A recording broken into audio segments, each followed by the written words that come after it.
controversial video. This is a controversy in a video. This is what this video is. But it's important.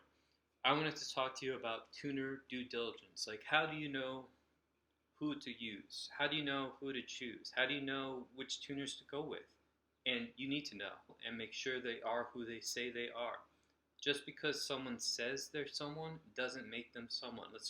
But Lucas Edge is basically a guy who's fictitious. It's made up. It's not his real name. All right. And right off the bat, if you are working with someone and you know that their name, they have multiple names, I would say that's a red flag. I personally, disqualifier for me, because to me that says there's an issue here. That's a red flag. But the reason why we're talking about Lucas Edge is because he pretended to be someone he wasn't. He was pretending to be an enthusiast, a guy who's just giving out advice on MB World, which is a pretty, it's a pretty technical place. It's not just like asking someone on Instagram or Facebook. And he was saying things like, don't use Charge, they're trash. Don't, VRP, trash. I think he even goes after DTK, trash. And he probably doesn't say trash. He uses different words, strong words. He's commented on not just one or two posts, but many posts of Phillips and VRPs, all right? And he's commented and disparaged people. And that's not a bad deal. I'm not saying don't disparage people. That's important too. However, he has a conflict of interest because he's a salesman for Race IQ. And that's a different tuning company. All right, so there's an inherent conflict of interest. He's pretending to be an enthusiast. And, he's not saying I'm Lucas Edge. Philip actually did some intense investigative work and called him out on it. And then he denied it. And Philip was like, no, look. And the guy was like, hey, stop putting my real name out there.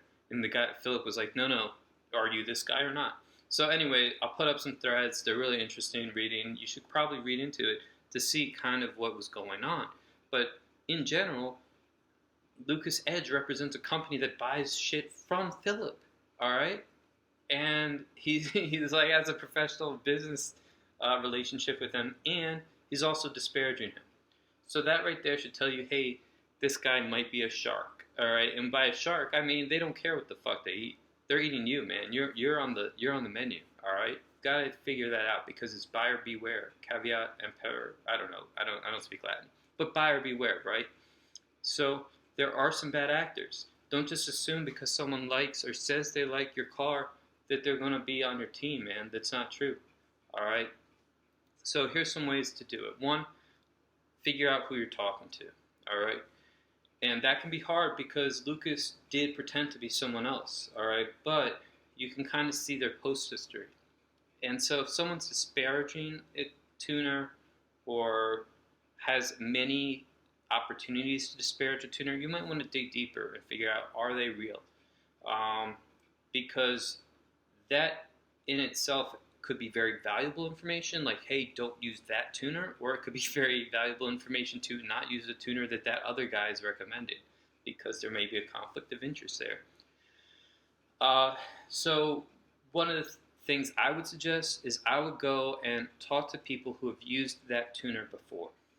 All right, so, and I would try to find people who've had some issues with the tuner. Like Matt is a great example. Matt uses Eurocharges a lot, but he's had some issues too. It's not, everything's not perfect in the world, all right? That's just going to be the way it is, especially with tuning, because you're trying to make, engines that perform at one level out of the box perform at a different level, and there might be some issues to get there, And so how your tuning company deals with those issues is a big, big deal. So you want to look for people saying, hey, I thought this time wasn't right, but I went back, worked with it, and it actually was right, or something like that, That's a very positive signal. Is that what their contributions to the community are, right? Do they post? Do they give back knowledge? And is the knowledge useful? are they helping people with problems that are related, you know? So something like if they're actually telling people, oh, this is how you fix that, this is how you fix this, it's a good signal, right? And you really want to know what the reputations of these people are. So I'll just use the Mercedes world right now, but this video is for everything. So for example, PTG, right? PTG has a reputation of the guy has changed his name a few times, right? B, the entity is not in the United States, which is not the worst signal in the world. I do not mind working with people from other countries, but it's not an amazing signal combined with, you know, having multiple names or aliases.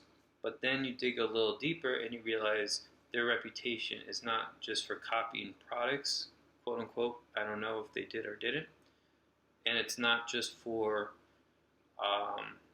like, you know, bad customer service or something, but it's also for people not getting their products or people getting bad products like welded engine blocks. And again, these are just reports from MB World.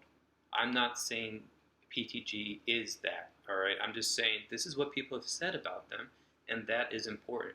Copying products is not necessarily the worst thing in the world for a consumer if the products are, you know, put in a place that's advantageous cost-wise. Effective, are they differentiation? So differentiation is going to be a little bit higher priced, and you're going to figure out what are you getting back for that.